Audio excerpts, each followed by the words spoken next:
1 p.m. Assalamu alaikum. This is Radio Pakistan. The news read by Daman Zaman. The headlines.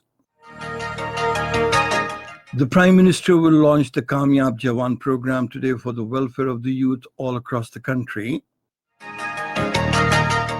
The Foreign Minister says India's hegemonic pretensions present a clear danger to regional stability and to Pakistan's security.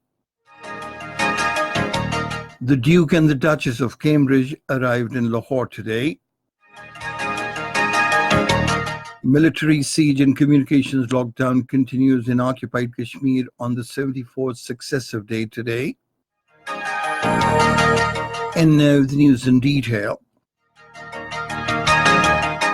Prime Minister Imran Khan will launch the Kamyab Jawan program today for the welfare of the youth all across the country. Briefing the media about the program in Islamabad, the Special Assistant to the Prime Minister on Youth Affairs, Usman Dar, said the program is fully focused on ensuring employment opportunities to the youth, providing them proper platforms to excel in life.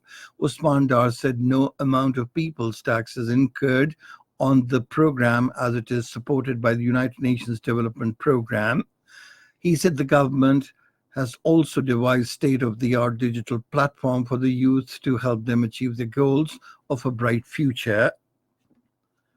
Meanwhile, the Special Assistant to the Prime Minister on Information and Broadcasting, Dr. Firdaus Ashiq Awan, says the Kamyab Jawan program will prove to be a milestone in resolving the issues of the youth, including unemployment.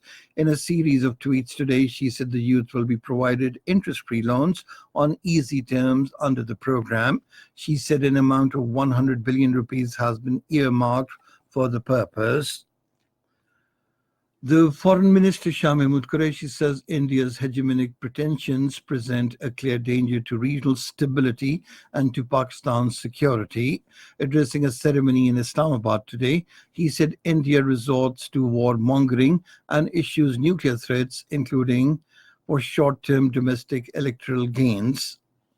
India is pursuing a massive build-up of its nuclear and conventional military forces and acquiring destabilizing capabilities. It refuses to bilaterally engage in a dialogue and rejects proposals aimed at risk reduction, confidence building, and nuclear and missile restraint. These hegemonic pretensions, coupled with a history of aggression against its neighbors, present a clear and present danger to regional stability and to Pakistan's security.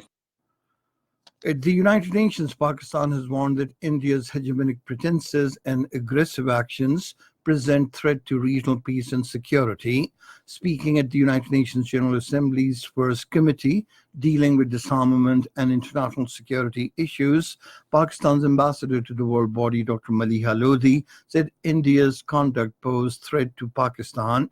Maliha Lodhi said the recent unilateral action by India to further consolidate its illegal occupation of the internationally recognized disputed territory of Jammu and Kashmir in flagrant violation of multiple Security Council resolutions has further endangered the volatility in South Asia.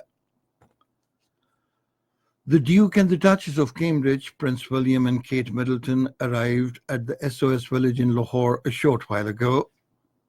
SOS Village administration briefed them about various aspects of the village.